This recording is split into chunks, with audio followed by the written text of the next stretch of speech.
You know the story we're all told, right? Wealth comes from hard labor. You grind it out, put in the hours, and eventually you get the reward. But what if that whole idea is actually the very thing holding you back? Today, we're going to dive into the psychology of why some people seem to attract wealth almost effortlessly. I mean, think about it. Hard work, what does it really build?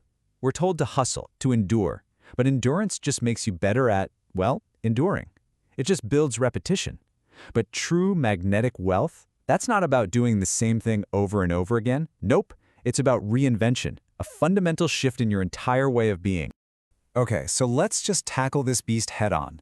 Section 1, the hard work myth. We're going to pull apart this belief that more effort is the answer, because the truth is a whole lot more interesting and a lot more subtle than that. And this right here, this distinction is so important. When you think you're chasing money, what are you really chasing? Most of the time, it's safety. And that whole chase, it comes from a place of fear. You know, the fear of not having enough. That keeps your thinking small, calculating. But true wealth, oh, that's not about the number in your bank. It's an inner state. It's rooted in peace. And that's where the real magic happens. Creativity, expansion, all of it. And right there, that's the trap. See, when fear is what's driving you, money just becomes this giant mirror. It just reflects back all that feeling of not enough. So yeah, you might make some money, but you'll probably lose it, or it will never feel like it's enough. Why? Because you're asking money to fix a problem that only inner security can. Which leads us perfectly into our next big topic, your scarcity mindset.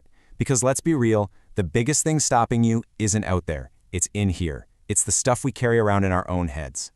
So this isn't about chasing down more opportunities. It's about making your container bigger. Capacity is your internal container.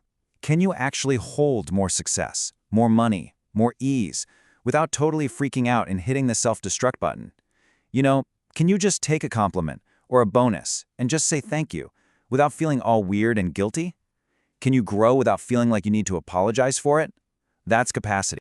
Okay, so consciously, we're all like, yeah, I want more. But what's happening underneath? Our subconscious is throwing up all these roadblocks. Maybe you learned that having money means people won't like you, or that wanting more is selfish. And oh, here's a big one. The idea that you have to suffer first to deserve anything good. Or maybe your whole identity is wrapped up in the struggle. And let me tell you, those deep down beliefs, they will win. Every single time. And that brings us to really the most important question. It's like a doorway. Can you actually give yourself permission to live a different life? A life with more ease and more abundance, even if it looks nothing like what you were taught? The people who can answer yes to that, they break the cycle.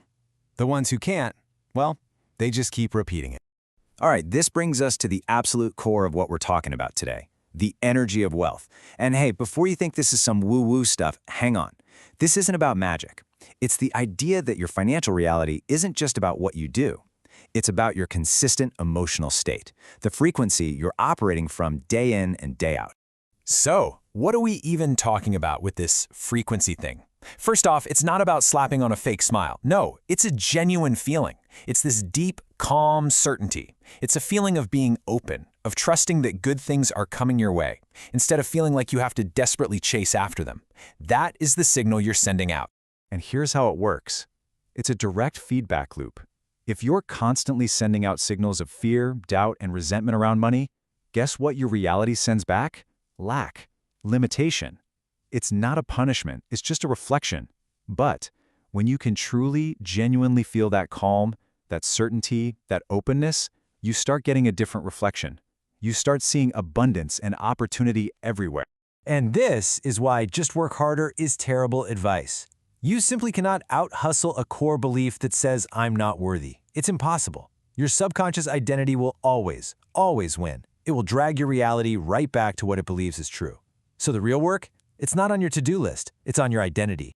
Okay, so if it's all about identity and energy, how in the world do we actually change it? Great question. That's what this next section is all about. We're getting practical now. We're talking about embodying abundance.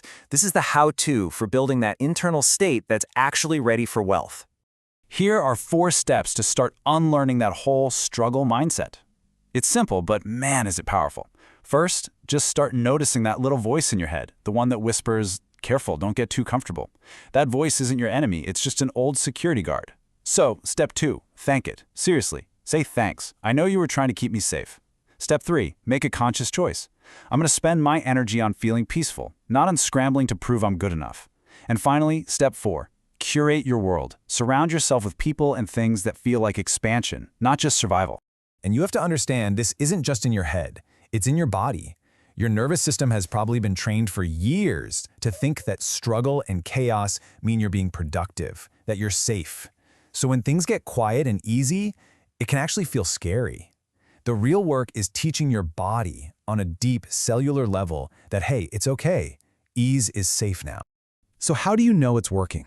Well, the signs are pretty subtle. A quiet day doesn't make you anxious anymore. It actually feels nourishing. Somebody gives you a compliment and you can just take it. You just say thank you without deflecting.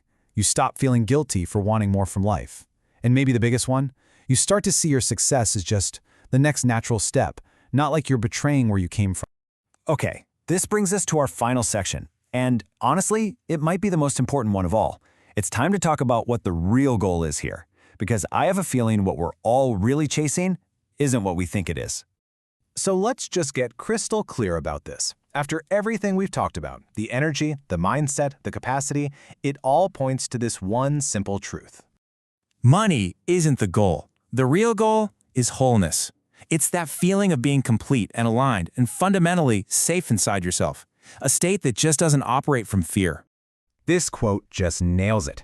All that stuff we call wealth, the money, the opportunities, that's just the outside stuff. It's the physical proof of what's already happened on the inside. It's your inner wholeness finally showing up where you can see it. Here's a great way to think about it. Money is just an amplifier. It doesn't have a personality. It just makes you more of what you already are. If you're a generous person, money will make you more generous. If you're a fearful person, well, it's going to amplify your fear. See? That's why the real work isn't about getting more money. It's about becoming the kind of person you'd want to amplify. So, I want to leave you with a new question to carry around. Instead of asking yourself, how much harder can I work? Try asking this: how much peace can I hold while I'm still growing? Just think about that.